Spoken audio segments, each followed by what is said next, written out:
there's no reason that we're immune here.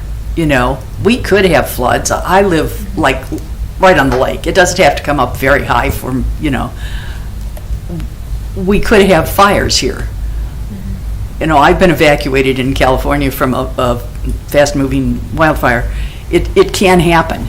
And because we think we don't have anything here but tornadoes, I still am not sure that anyone in the city or the county has any kind of really resiliency plan, and it should be written into zoning codes at some point too. We need to start planning for the future. Have we heard that before?